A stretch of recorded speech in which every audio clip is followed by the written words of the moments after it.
Every few years, some slobbermonkey U.S. senator introduces KOSA, the Kids Online Safety Act, which would require digital ID to do just about anything online in the name of protecting children. Won't somebody please think of the children? In the year of our Lord, 2025, it's accompanied by the Screen Act, which does, well, basically the same thing, and the Blockbeard Act, which claims it will be fighting piracy.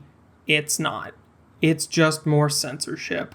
It's all just elaborate censorship. Governments and NGOs around the world hate the internet because of how free it is, and will do whatever they can to see that freedom yoked and under their control. See Britain threatening Rumble, an American company, over their Online Safety Act, and Australia threatening Signal. I swear it's like Australia never grew out of being a penal colony. Most are smart enough to see the censorship coming, but still passive enough to maintain the I just want to grill mindset. All while the censors continue to cry, Won't somebody please think of the children? well, guess what? The censors won't just let you grill. All they need to win is for you to grill instead of push back. Then you won't be able to grill anymore. And in 2012, the Japanese author Hirotaka Akagi took this to its logical extreme with his novel series titled Shimoneta to Iru Gainen ga Sonzai Shinai Taikutsu na Sekai, a boring world where the concept of dirty jokes doesn't exist. Illustrated by 8 Shimotsuki, the series ran until 2016 with 64 chapters across 11 volumes.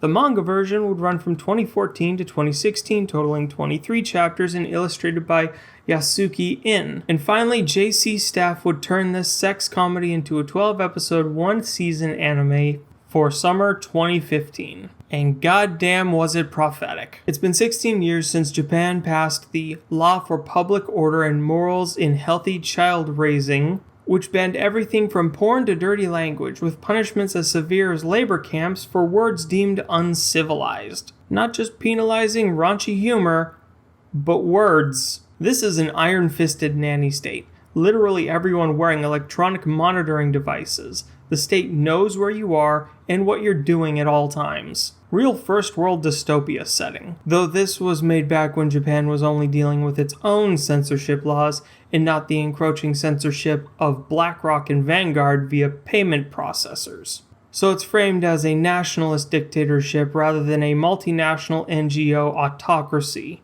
which is what exists right now. Tanukichi Okuma has managed to enter Tokioka Academy, where he hopes to be reunited with his childhood friend Anna Nishikinomiya.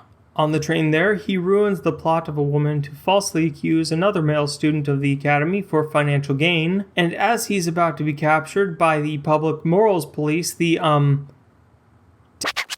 Blue Snow shows up, because the way you fight censorship is with comedy and lewds. But Tanukichi has a small social problem. There's a rumor of his low public morals from a past incident he was, of course, falsely accused for. Really prophetic. So in class, the only one who seems to be willing to even approach him is Hyoka Fua, an aspiring scientist on the topic of body melding. Exactly as it sounds. They're not allowed to say the word sex. Kids don't know what that is. She's researching sex. And while she's obsessively questioning Tanukichi, Ayame Kajo shows up for her character introduction proper. She's the vice president of the student council, and Anna invites Tanukichi to be an intern and shares the problem the school is currently having. Blue Snow might be a student at the academy, and they want Tanukichi to help find her. Mostly because they're all too clueless about sex, humor, and lewd subjects to be able to spot them even if they were in plain sight. And of course, Tanukichi readily accepts. This is when Ayame takes him to this little hole-in-the-wall coffee shop where the real story begins with sex jokes. Oh wow, ejaculating on my face after 4 seconds of talking? You really are eager.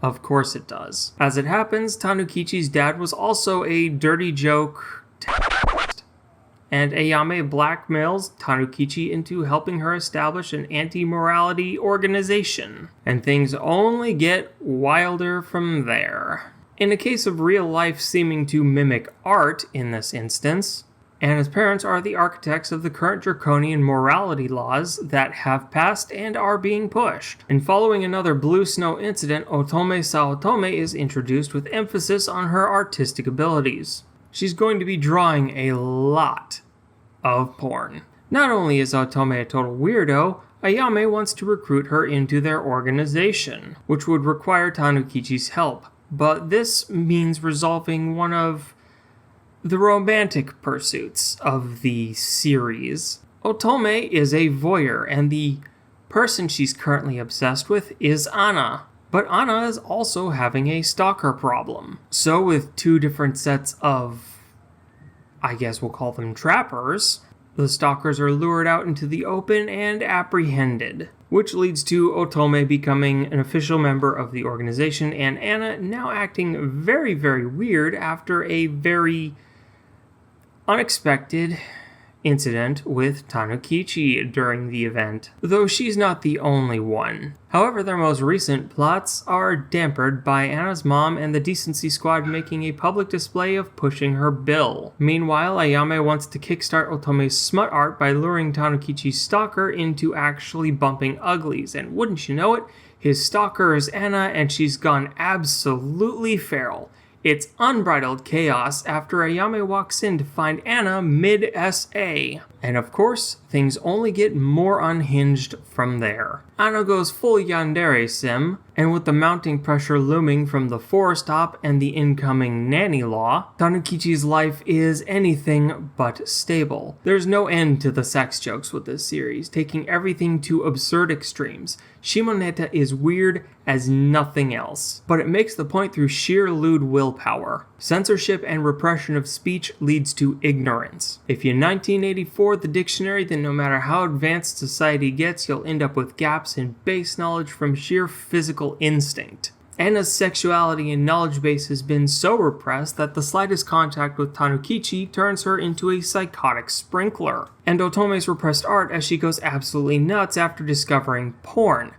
And drawing porn of the two male student council members together. And Fua's obsessive pursuit of how babies are made since no one is allowed to talk about it. And there's something to be said about the law that's actually being pushed as part of the plot. They call it ex-prohibition.